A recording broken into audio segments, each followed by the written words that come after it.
The howling wind carried dust through the empty streets of Silver Creek as Sophia Owens clutched her tattered shawl around her shoulders, her stomach cramping with hunger so severe she could barely stand.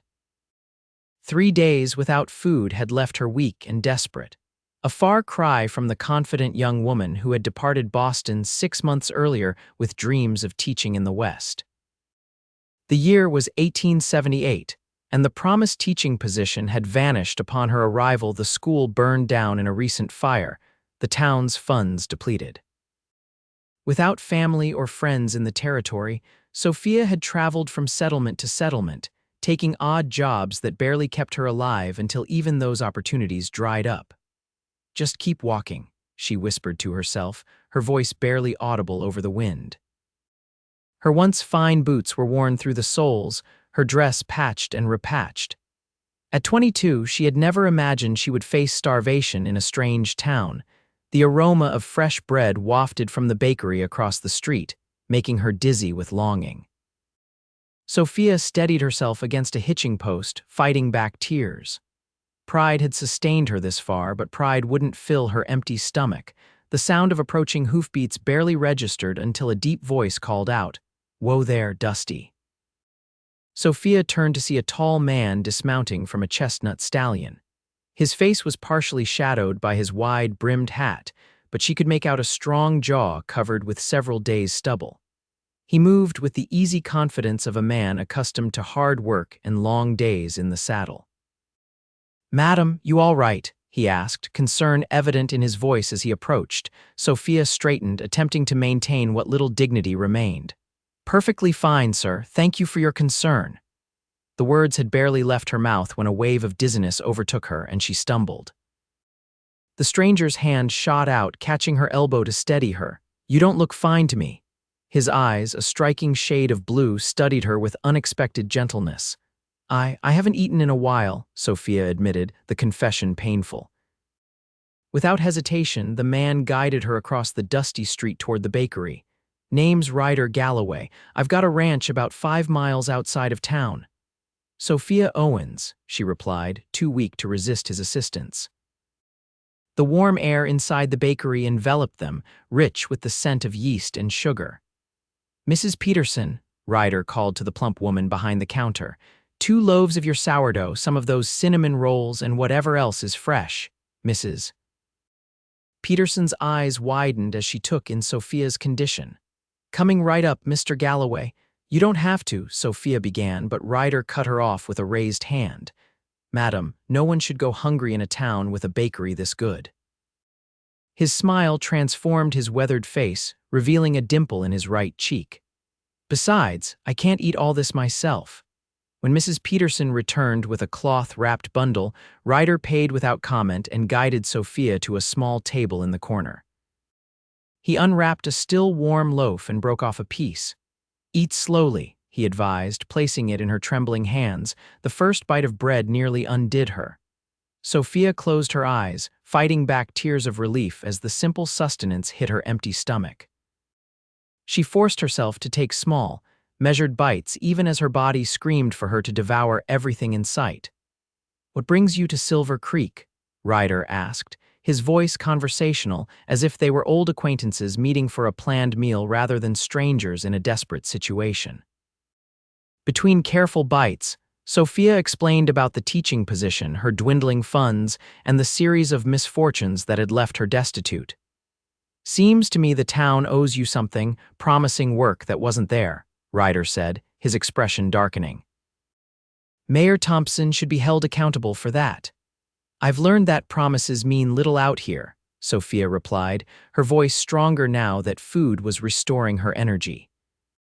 Ryder studied her for a long moment, taking in her worn clothing and the proud set of her shoulders despite her circumstances. "I've got a proposition for you, Miss Owens," he said finally. "My sister left for Denver last month to get married. I've got a small cabin on my property that's sitting empty. It's nothing fancy, but it's clean and dry." Sophia stiffened. She'd encountered enough propositions in her months of wandering to be wary. "And what would you expect in return, Mr. Galloway?" His eyes widened slightly before understanding dawned, followed by a flush that crept up his neck. "Nothing improper, madam. My ranch hand's children need schooling. 7 of them altogether, ages 6 to 14. They're good kids, but they're falling behind without proper teaching." "You want me to teach them, room, board, and wages in exchange for teaching 5 days a week," Ryder confirmed. "The cabin has its own garden plot. My mother always said a teacher deserves respect and privacy." Sophia studied him, searching for any sign of deception. All she saw was sincerity and perhaps a hint of embarrassment at her initial assumption. "I can't ride," she admitted, "not well enough for 5 miles. I've got a wagon outside, was planning to load up supplies anyway." He hesitated.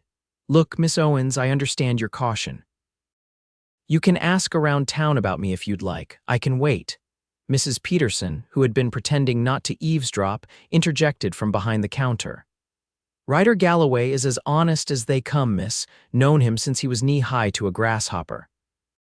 His mama, God rest her soul, would rise from her grave if he dishonored a lady." Sophia considered her options, which were painfully few. She could stay in town and continue starving, or accept the offer from this stranger and at least have shelter and food. "I'll need to gather my things," she said finally.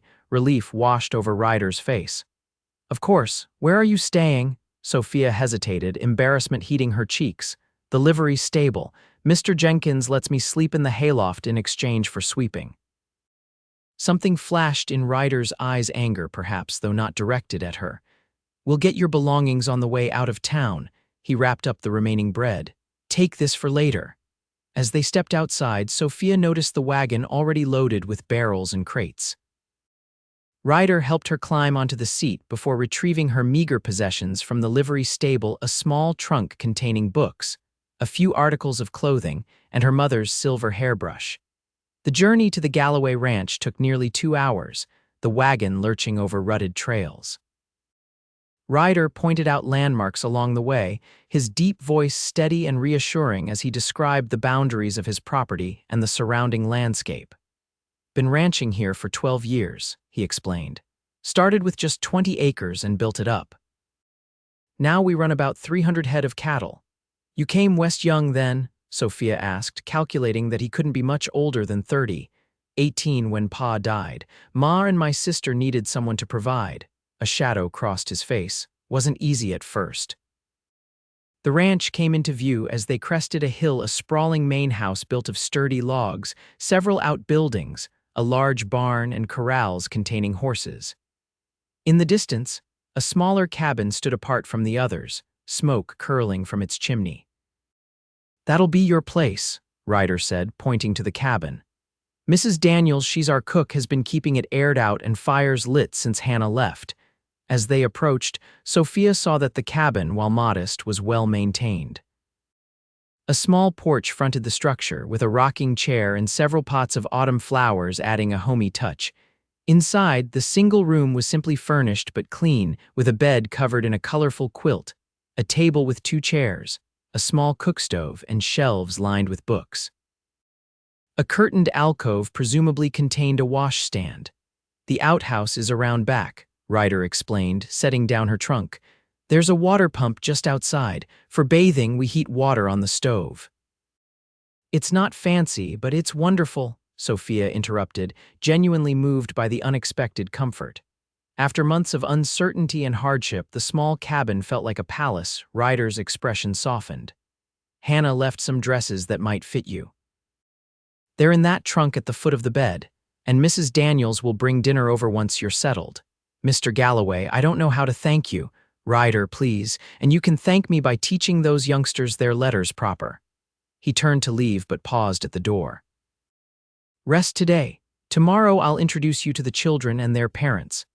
After he left, Sophia sank onto the bed, overwhelmed by the day's turn of events.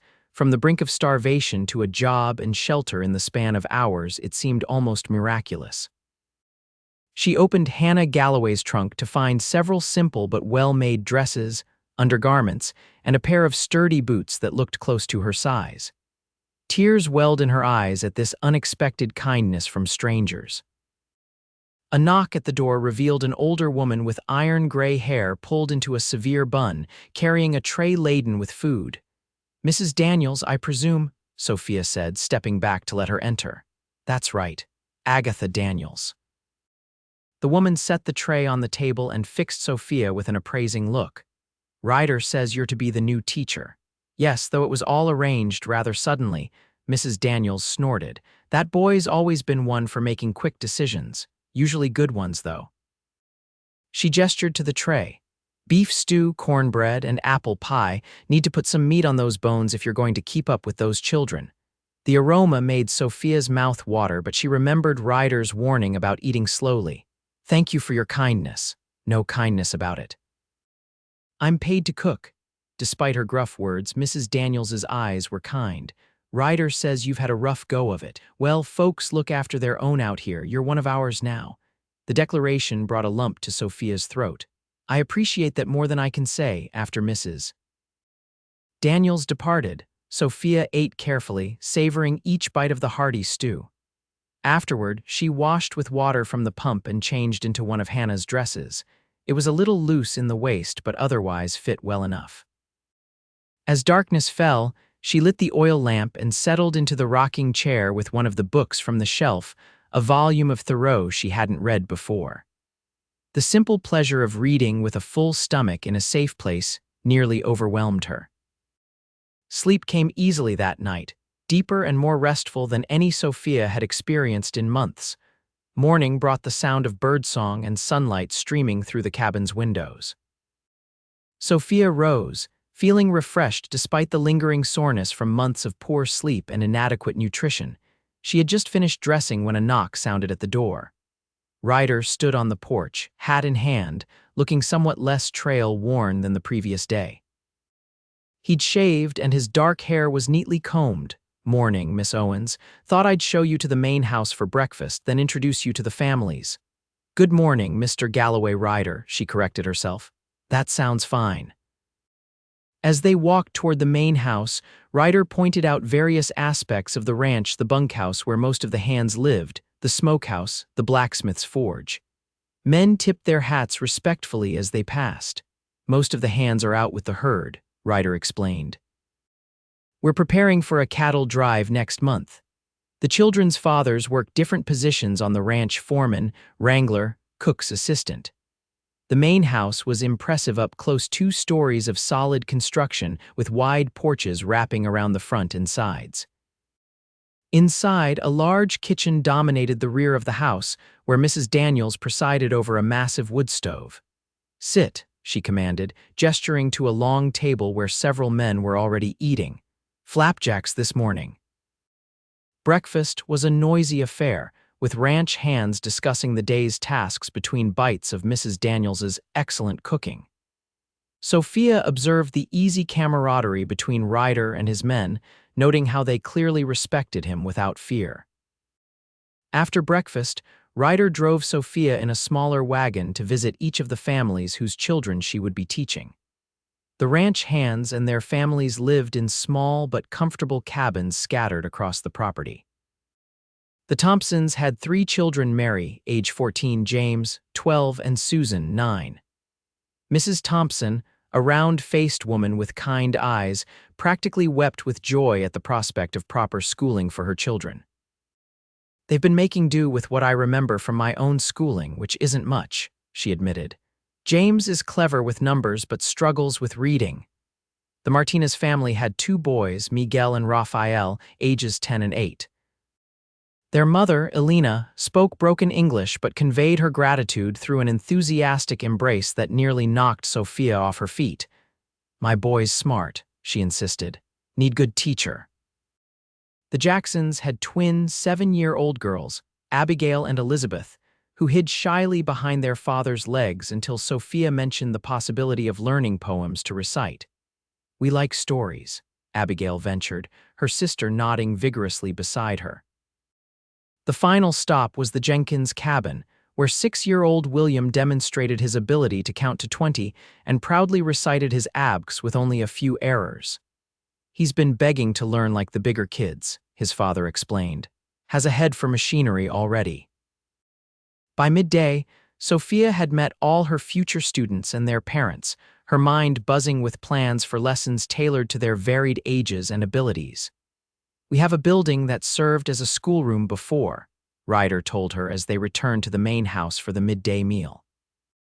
"It needs some cleaning up, but it's sound, has a blackboard and some desks my pa brought from back east years ago."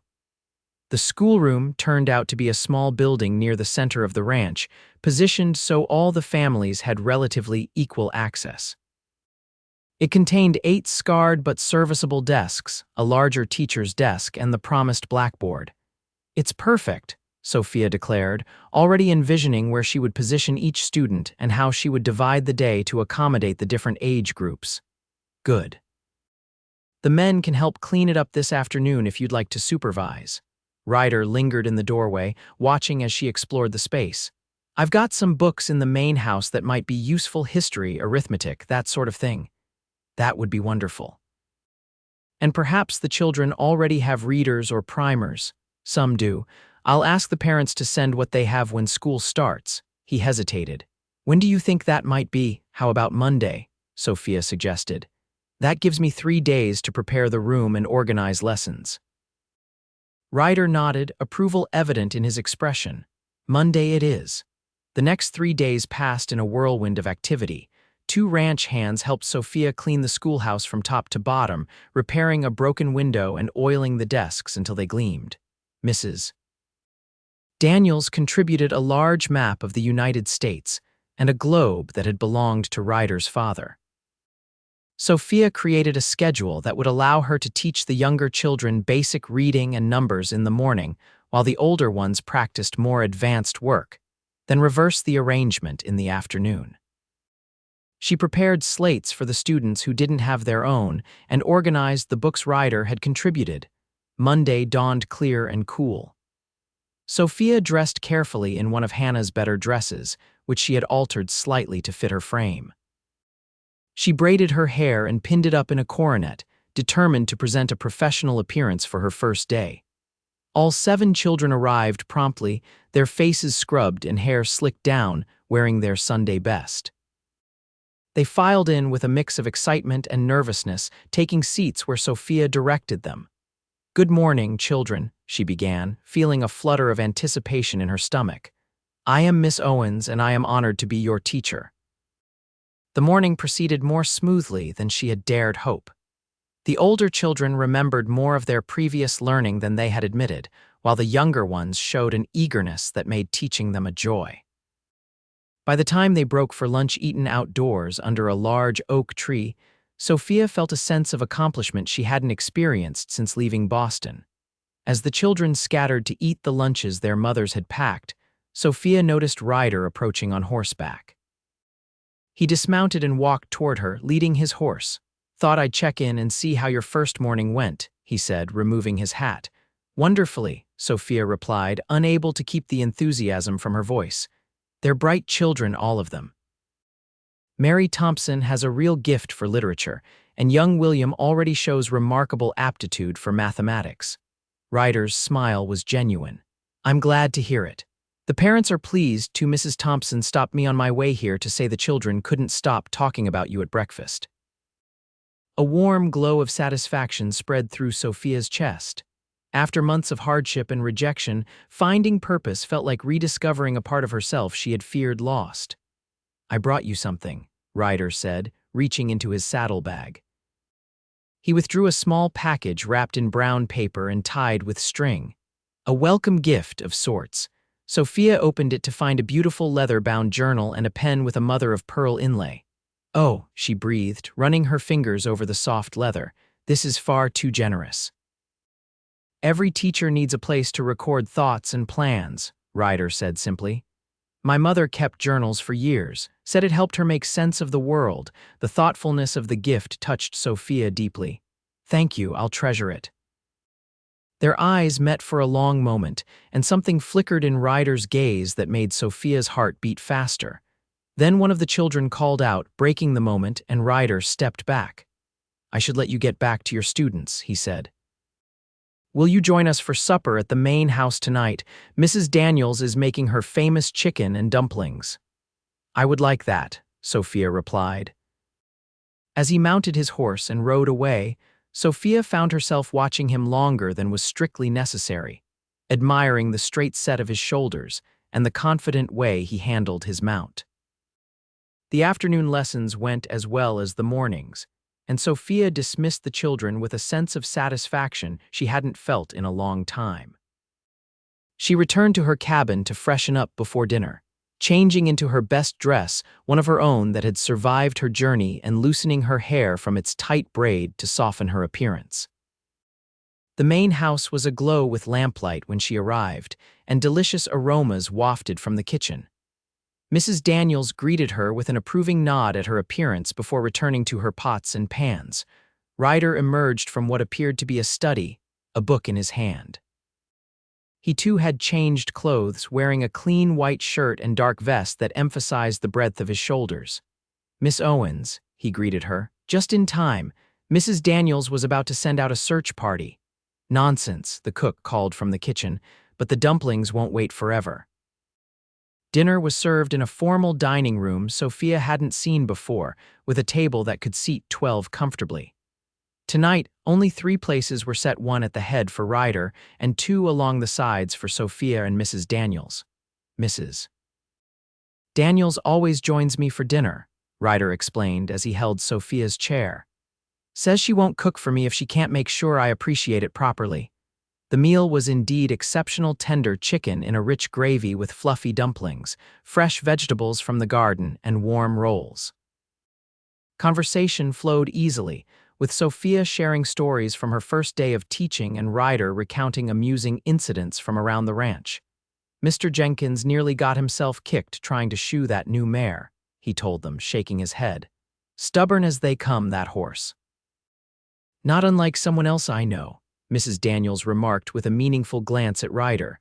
After dinner, Mrs. Daniels excused herself to the kitchen, leaving Sophia and Ryder alone with coffee and apple pie. "May I ask you something personal?" Ryder said after a moment of comfortable silence. Sophia nodded, curious. "What brought you west? Teaching positions exist back east, where I imagine life would be easier for a young woman alone." Sophia considered the question, surprised to find she wanted to answer honestly. "My father died 2 years ago. He was a professor at Harvard. There was little money left after his illness, and my mother had passed when I was a child.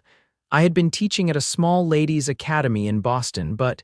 She hesitated. "But," Ryder prompted gently, "the headmistress's son took an interest in me. When I rebuffed his advances, I found myself without a position." Sophia's cheeks warmed at the memory. "The advertisement for a teacher in Silver Creek promised a new start in a place where my worth would be measured by my abilities, not my connections or willingness to compromise." Anger flashed across Ryder's face. "That's inexcusable. I'm sorry that happened to you." "Life is often unfair," Sophia said with a small shrug, "but I've learned that hardship can lead to unexpected blessings." She met his gaze steadily. "I might never have found my way here otherwise." Something shifted in Ryder's expression, a softening around his eyes. "Their loss is certainly our gain." Mrs. Daniels bustled back in with more coffee, breaking the moment. The conversation turned to plans for the school books they might order from Denver, the possibility of organizing a small library for the ranch families. When it came time for Sophia to return to her cabin, Ryder insisted on escorting her, carrying a lantern to light their way through the darkness. "The nights can get cold now that autumn's here," he said as they reached her door. "There's extra wood stacked behind the cabin and more blankets in the trunk if you need them." "Thank you for dinner," Sophia said, suddenly shy in the intimate glow of the lantern light, "and for everything else. I haven't felt this, settled in a very long time." Ryder's eyes held hers for a long moment. "Good night, Miss Owens." "Sophia," she corrected softly. "I think after everything you might call me Sophia." His smile was warm in the darkness. "Good night, Sophia. Sleep well." The days quickly settled into a pleasant rhythm. Mornings and afternoons were devoted to teaching, while evenings often found Sophia at the main house for dinner with Ryder and occasionally some of the ranch families. Weekends, she spent preparing lessons, exploring the ranch, and helping Mrs. Daniels with household tasks in exchange for cooking lessons. The children thrived under her instruction. Even the most reluctant learners began to show progress as Sophia tailored her teaching to their individual strengths and interests. She started a small lending library with books donated by Ryder and ordered from Denver, which soon became popular with the ranch hands as well as the children. October brought cooler temperatures and preparations for winter. Sophia found herself included in these activities, learning to preserve vegetables from the garden and make candles under Mrs. Daniels's strict supervision. "Never thought I'd see the day," Mrs. Daniels remarked one afternoon as they worked together in the main house kitchen. Ryder Galloway smiling again. "Has he not smiled before?" Sophia asked, surprised by the comment. Mrs. Daniels snorted. "Not since his sister left. Before that, not since his mother passed 5 years back. Man's been carrying the weight of this ranch and everyone on it without complaint, but joy's been scarce." Sophia thought about this as she walked back to her cabin that evening. She'd noticed Ryder's serious nature, certainly, but had also seen his quiet humor and the genuine care he showed for everyone under his protection. She was so lost in thought that she didn't notice Ryder approaching until he called her name. He was leading a pretty bay mare with a white blaze on her forehead. "Evening, Sophia," he greeted her. "Thought you might like to meet Maple. She's gentle as they come and trained to saddle." Sophia eyed the horse warily. "She's beautiful, but as I mentioned, I'm not much of a rider." "That's why I thought Maple might suit you. She was my mother's horse, won't spook at anything short of a lightning strike." Ryder held out the reins. "Would you like to try? The ranch is too big to explore on foot." Hesitantly, Sophia approached the mare, who nickered softly and nudged her shoulder. "Hello, beautiful girl," she murmured, stroking the velvet nose. "She likes you," Ryder observed. "How about a short lesson, just around the corral to start?" The thought was both terrifying and exhilarating. "I suppose I should learn, living on a ranch." Ryder's smile of approval warmed her more than it should have. He helped her mount, his hands strong and sure at her waist as he lifted her into the saddle. The sensation of being on horseback was strange but not unpleasant.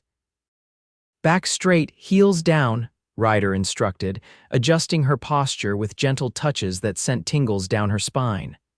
"Hold the reins like this, not too tight, but firm." For the next hour, he walked beside her as she circled the corral, gradually growing more comfortable with the mare's movements. By the time darkness fell, Sophia had progressed from abject terror to cautious confidence. "You're a natural," Ryder declared as he helped her dismount, his hands lingering at her waist a moment longer than necessary. "I had an excellent teacher," Sophia replied, breathless from more than just the riding lesson. Their eyes met in the gathering twilight, and for a moment, Sophia thought he might kiss her. Instead, he stepped back, clearing his throat. "Same time tomorrow, if you're not too sore, that is." "I'd like that," she said, trying to hide her disappointment. The riding lessons continued daily, and Sophia's skill improved rapidly. Soon she was accompanying Ryder on short rides around the ranch property, discovering hidden meadows and picturesque views she would never have found on foot. During these rides, they talked freely about books they had read, places they had seen, dreams they held. Sophia learned that Ryder had once hoped to study law back east before his father's death changed his plans. He confessed a love of poetry that surprised her, reciting Wordsworth from memory as they watched a sunset from a hillside overlooking the ranch. For his part, Ryder listened intently as Sophia described her childhood in Boston, her father's scholarly influence, and her own passion for education. He asked thoughtful questions that revealed a keen intellect beneath his practical cowboy exterior. "You're not what I expected, Ryder Galloway," Sophia told him one afternoon as they rested their horses beside a small stream. "What did you expect?" he asked, genuine curiosity in his voice. Sophia considered the question. "I suppose I thought all ranchers would be rough men concerned only with cattle and horses. I never imagined finding someone who could discuss Thoreau intelligently while mending fence posts." Ryder laughed, the sound warming her. "My mother wouldn't allow intellectual laziness, even on a ranch.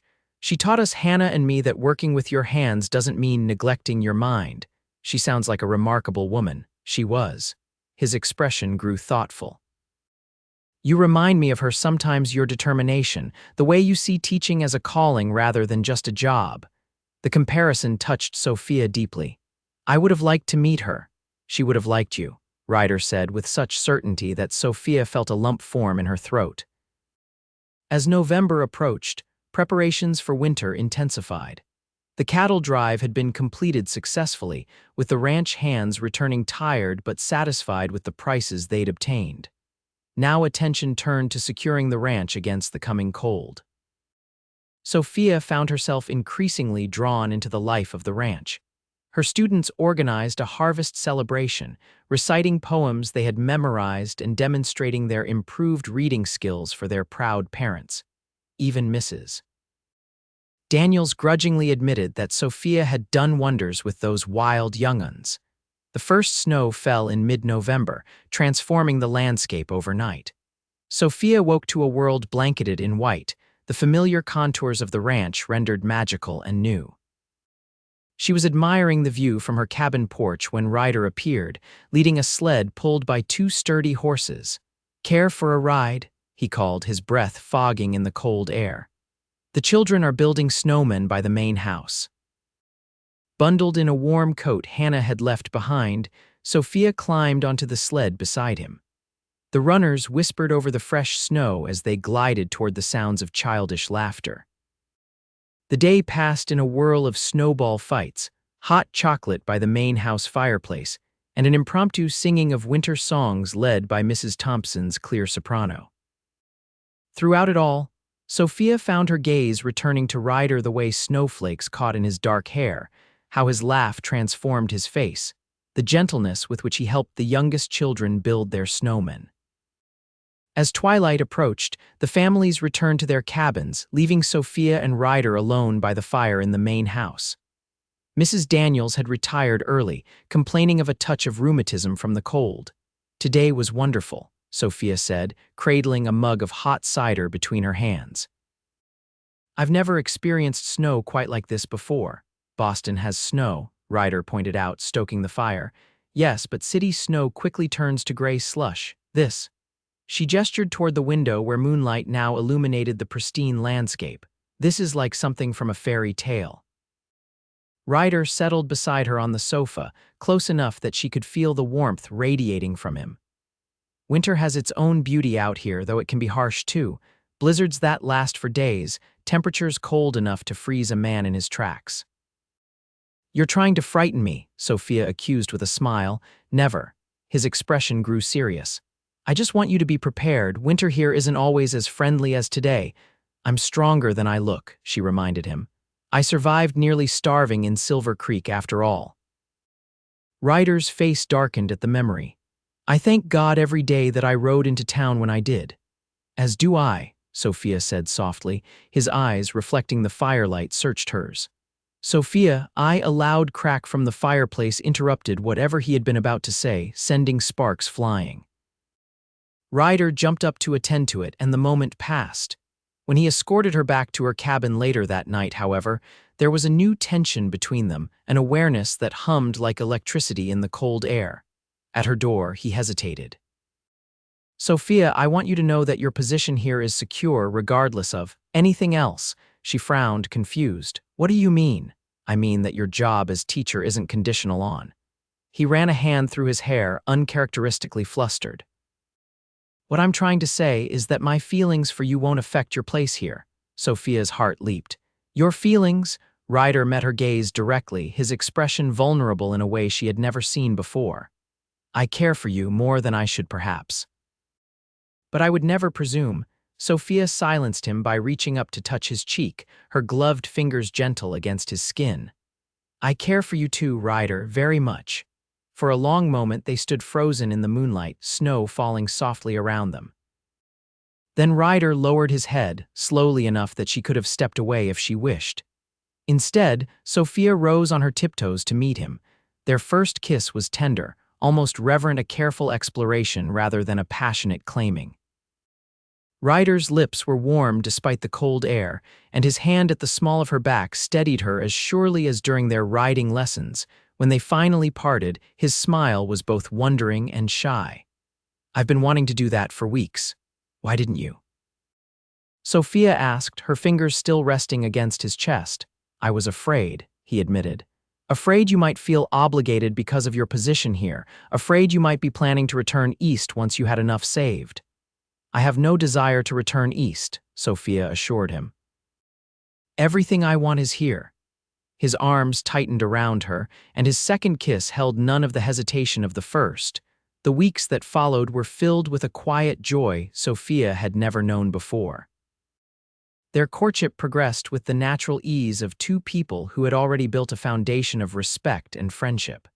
They were careful to maintain propriety. Sophia was still the ranch's teacher. After all, but their growing closeness was obvious to everyone. "About time, Mrs. Daniels remarked one evening after Ryder had walked Sophia home from dinner. "Been watching you two dance around each other for months." The children, too, noticed the change. "Are you going to marry Mr. Galloway?" little Abigail Jackson asked one day during arithmetic lessons. Sophia felt her cheeks warm. "That's not an appropriate question, Abigail. My pa says you are," the girl persisted. "He says Mr. Galloway looks at you like pa looks at ma." Whispers and giggles spread through the classroom until Sophia firmly redirected their attention to multiplication tables. Christmas approached, bringing with it preparations for a ranch-wide celebration. The schoolhouse was decorated with paper chains and pine boughs, and the children rehearsed a Christmas pageant to perform for their parents. On Christmas Eve, the entire ranch gathered in the main house for a feast that showcased Mrs. Daniels's culinary talents at their finest. After dinner, the children performed their pageant to enthusiastic applause, followed by caroling around the piano that Ryder's mother had insisted on bringing west years before. As the evening drew to a close, Ryder asked Sophia to remain behind after the others had departed. Curious, she helped clear the last of the dishes while Mrs. Daniels tactfully retired to her room.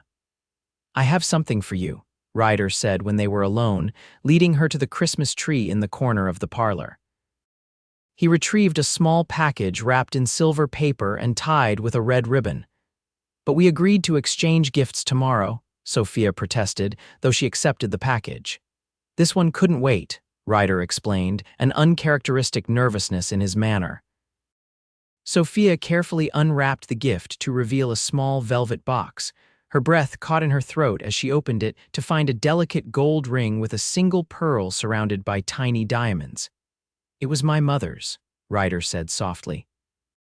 "My father gave it to her when he asked her to brave the journey west with him." Sophia looked up, her eyes filling with tears as Ryder knelt before her. "Sophia Owens, when you came into my life, you brought light back to places that had grown dark. You've given so much to this ranch, to the children, to the families, to me." His voice was steady despite the emotion evident in his eyes. "I know it hasn't been long, but I feel as though I've known you all my life. I cannot imagine my future without you in it." He took her hand in his touch gentle but sure. "Will you do me the honor of becoming my wife?" Joy bubbled up inside Sophia, so intense it felt almost like pain. "Yes," she whispered, then again more strongly. "Yes, Ryder, I will marry you." His smile was radiant as he slid the ring onto her finger, then rose to pull her into his arms. Their kiss was a promise, a celebration, a beginning. "I love you, Sophia," he murmured against her hair. "And I love you," she replied, marveling at how easily the words came, how true they felt. News of their engagement spread through the ranch by Christmas morning, met with universal approval. The children were especially delighted, peppering Sophia with questions about her wedding dress and whether they would be invited to the ceremony. "Of course you will," she assured them during the Christmas festivities. "You're all part of our family now." The word family caught in her throat as she said it, the realization washing over her that she had found what she had been seeking without even knowing she was looking for it, not just security or purpose, but a true sense of belonging. Winter passed in a pleasant haze of teaching, wedding preparations, and stolen moments with Ryder. They set a date in early April when the worst of winter would be past, but before the spring cattle work became too demanding. As the day approached, Sophia found herself reflecting on the remarkable journey that had brought her to this point. From the desperate young woman starving on the streets of Silver Creek to a respected teacher, and soon to be wife of one of the territory's most successful ranchers, the transformation seemed almost unbelievable. "Penny for your thoughts," Ryder said, finding her lost in contemplation on her cabin porch one evening in late March. "I was just thinking about the day we met," Sophia replied, making room for him beside her on the bench. "How close I came to never knowing this life, this happiness." Ryder took her hand, his thumb caressing the ring that now adorned it. "I've thought about that too. What if I'd decided not to go into town that day? What if you'd been too proud to accept my help?" "Pride is a poor companion when you're hungry," Sophia said wryly. "Still, you had every reason to distrust a stranger offering his home." He brought her hand to his lips. "I'm grateful every day that you took that chance. As am I." She leaned against his shoulder, content in the simple closeness. "Do you know, I kept that first loaf of bread you bought me." "A piece of it at least." Ryder looked at her in surprise. "You did?" Sophia nodded. "It's pressed in my journal, the one you gave me. Silly, perhaps, but it seemed important to remember where our story began." His expression softened with understanding. "Not silly at all. That loaf of bread changed both our lives." The wedding day dawned clear and mild, with spring flowers beginning to dot the landscape. The ceremony was held in the schoolhouse, transformed for the occasion with wildflowers and ribbons arranged by the ranch women. Sophia wore a gown of cream-colored silk ordered from Denver, with lace at the collar and cuffs that Mrs. Daniels declared fit for a queen. Her hair was adorned with a crown of spring blossoms gathered by the children that morning. Ryder waited for her at the front of the room, looking uncharacteristically formal in a new black suit, his usually tanned face slightly pale with emotion. When Sophia appeared in the doorway, escorted by Mr. Thompson as the ranch's senior hand, Ryder's expression transformed into one of such open adoration that several of the women present dabbed at their eyes. The local preacher, ridden in from Silver Creek for the occasion, conducted a simple but heartfelt ceremony. Sophia and Ryder exchanged vows they had written themselves, promises of love and partnership that acknowledged the unusual beginning of their relationship. "You offered me bread when I was hungry, shelter when I was homeless, and purpose when I was lost," Sophia said, her voice clear and steady despite the tears shining in her eyes. "Today I offer you my heart, my loyalty, and my love for all the days we are granted together." Ryder's response was equally moving. "You brought light and learning back to this ranch and joy back to my life when I had forgotten what it felt like. I vow to cherish you, to support your dreams as you have supported mine, and to thank God every day for bringing you to my door." The celebration afterward lasted well into the night, with dancing in the main house parlor, a feast that showcased Mrs. Daniels's finest efforts, and enough cake to satisfy even the youngest guests. The children presented the couple with a handmade quilt, each square representing a lesson Sophia had taught them. "See, this one's for when you showed us how plants grow from seeds," William Jenkins explained, pointing to a square with a carefully embroidered flower. "And this one's for the time you read us the legend of Sleepy Hollow at Halloween and made all the spooky voices." Sophia hugged each child, touched beyond words by the gift that represented not just their learning but their affection. As evening fell, the newlyweds slipped away from the celebration to begin their life together in the main house, which would now be truly Sophia's home as well. Ryder carried her across the threshold in traditional fashion, setting her down gently in the parlor that was now illuminated only by firelight. "Welcome home, Mrs. Galloway," he said softly, his voice catching on the new name. Sophia touched his face, overwhelmed by the journey that had brought them to this moment. "I never imagined when I was starving in that street that hunger would lead me to such abundance." Ryder drew her close, his kiss a promise of the life they would build together. "From this day forward, you'll never know hunger or loneliness again. That's my solemn vow." 5 years later, the spring sunshine streamed through the windows of the Galloway ranch house, illuminating the classroom that had once been the formal dining room. Sophia moved between the desks, checking the progress of her students, now 12 in number, as the ranch had grown and attracted more families. At 30, Sophia had grown into her role not just as a teacher, but as the mistress of the Galloway Ranch. The years had added subtle lines around her eyes from smiling and a confidence to her movements that came from being deeply loved and respected. "Very good, Emma," she encouraged a new student who had arrived with her family just a month earlier. "Your penmanship is improving already." A noise at the door drew her attention. Ryder stood there, holding their 3-year-old daughter, Hannah, named for her aunt, who visited from Denver each summer with her husband and children. "Papa." 4-year-old Thomas abandoned his slate and ran to his father, who scooped him up with his free arm. "Mr. Galloway," Sophia greeted her husband with mock sternness, "we're in the middle of lessons." Ryder's smile, still capable of making her heart skip after 5 years of marriage, was apologetic. "Sorry to interrupt, Mrs. Galloway, but these two insisted on seeing their mother before nap time." Sophia's expression softened as she took Hannah from his arms. The little girl, with her father's dark hair and her mother's determined chin, nestled against her contentedly. "5 more minutes of practice, everyone," Sophia told her students. "Then you may have your recess."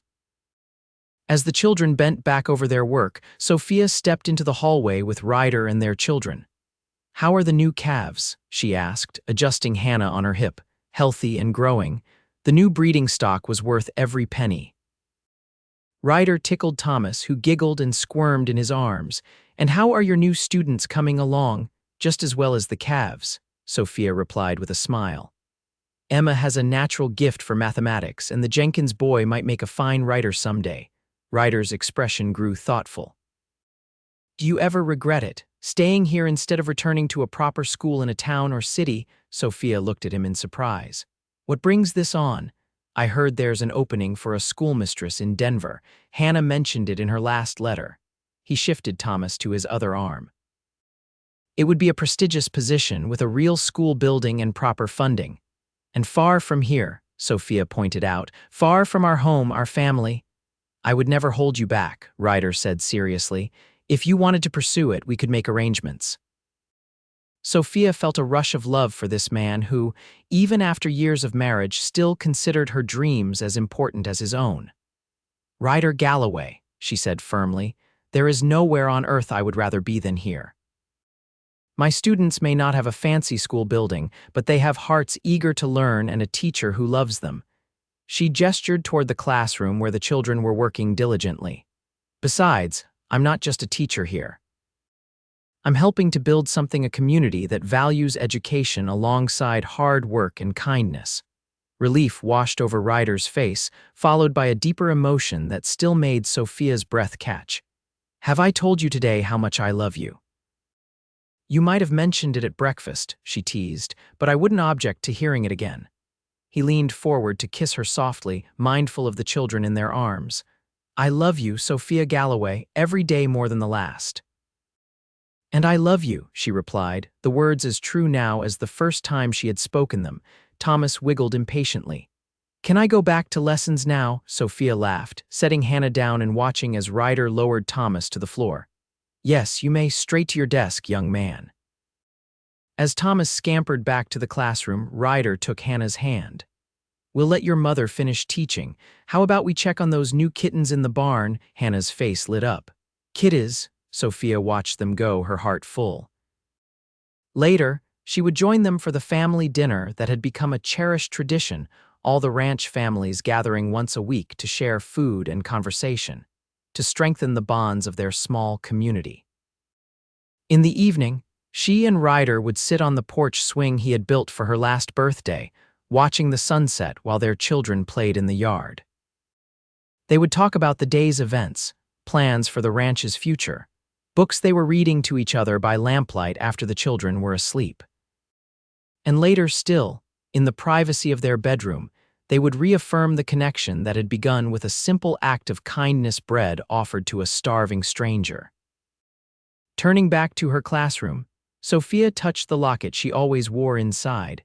Pressed between 2 glass discs was a small piece of that first loaf of bread, preserved as a reminder of how the smallest kindness can change a life. "Time for recess," she announced to her students, smiling as they cheered and rushed for the door. Standing in the sunshine, watching them play in the yard of the ranch that had become her home, Sophia Galloway felt the familiar wave of gratitude that often overtook her at unexpected moments. From hunger to abundance, from loneliness to love, from desperation to purpose, her journey had begun with a stranger's compassion and led to a life richer than she could have imagined on that fateful day in Silver Creek. As if summoned by her thoughts, Ryder appeared at the edge of the yard, their daughter riding on his shoulders.